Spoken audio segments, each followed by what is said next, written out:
this is a book written in Australia about Australian things. And it looks like it won an award from an Australian book championships. It's called Leonard the Lyrebird.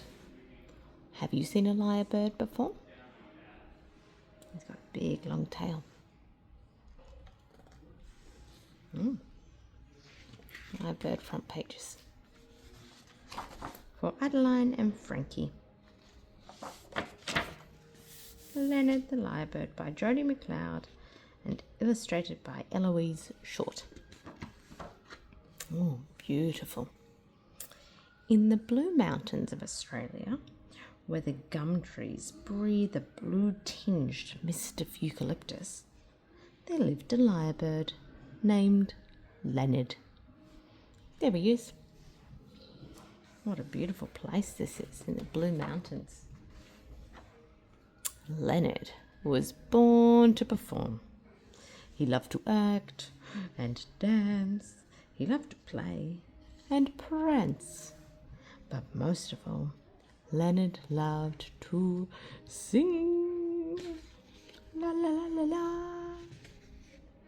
I have to be very quiet because I'm in a library, otherwise I would sing very loud like Leonard.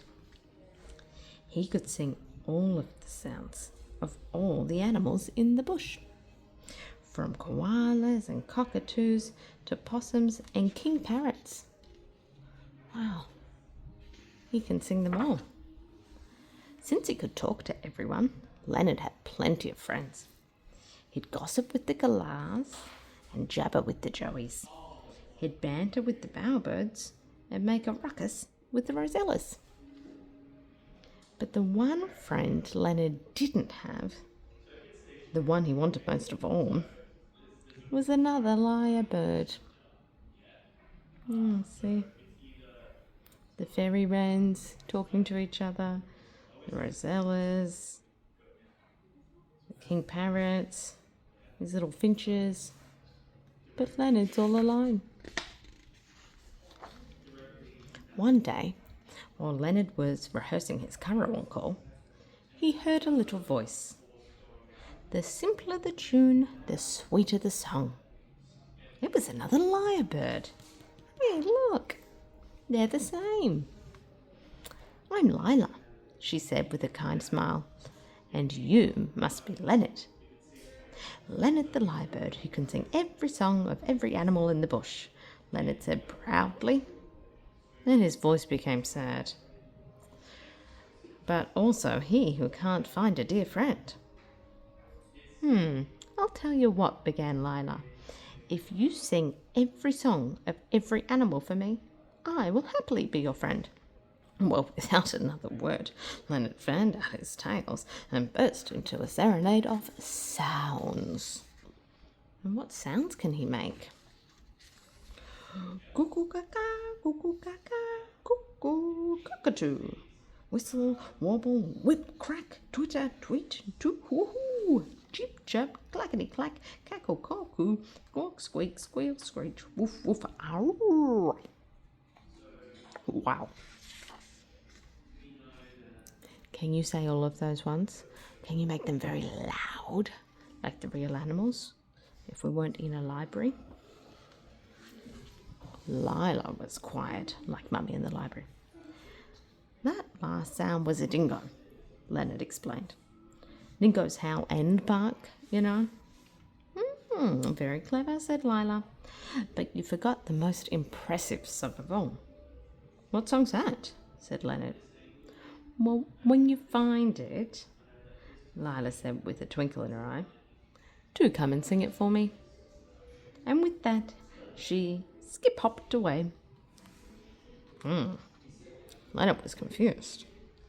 What song was Lila talking about? For the next few days, he tried to think of a song no animal had sung before. What song is she talking about? He can't think of anything. While Leonard was out wandering, he passed by a deep, dark cave. Some believed a bunyip lived in that cave. The bunyip had never been seen or heard, but everyone agreed it must be the most frightening beast in the bush with the most fearsome cry of all. That's it, thought Leonard. She wants to hear the sound of a bunyip. All afternoon, Leonard practiced his bunyip call. By the time it was dark, he was ready to show it to Lila. Oh, he thought about the problem, thought, and he's come up with a solution. Then he's practiced it. Just as he approached, Leonard felt his feathers freeze. A hungry fox was prowling towards Lila. Leonard's heart raced. He knew what he had to do. What's he going to do? Don't eat Lila. Under the glow of the blue moonlight, he fanned out his feathers, stretched out the biggest quills as wide as they could go, and just as the fox bounced, he erupted with the sound of a bunyip. It was a roar, a cackle, a snort and a growl, a bellow, a grunt, a screech and a howl, a mechanical screech, a jackhammering shout.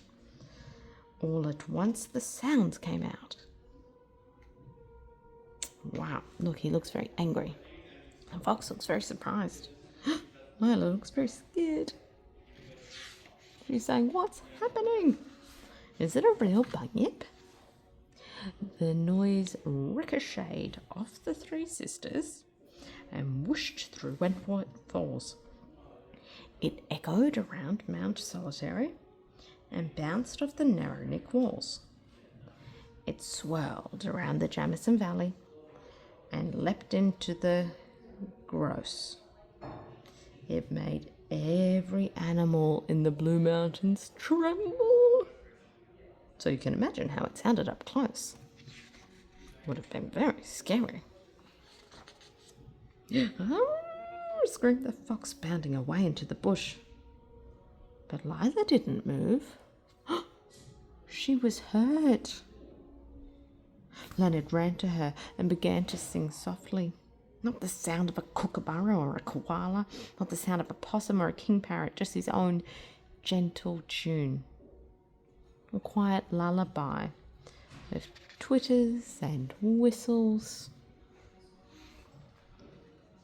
Slowly, Lila began to blink. "That's the song," she whispered. "It's your song, in your own true voice."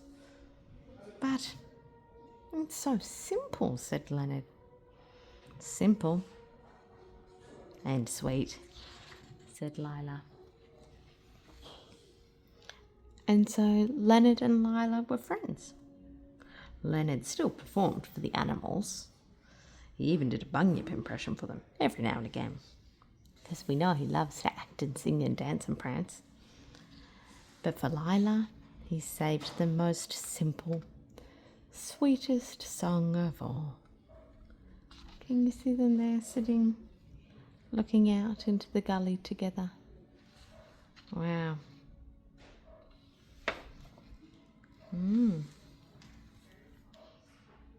Leonard the Lyrebird. That's a nice one. I like that one.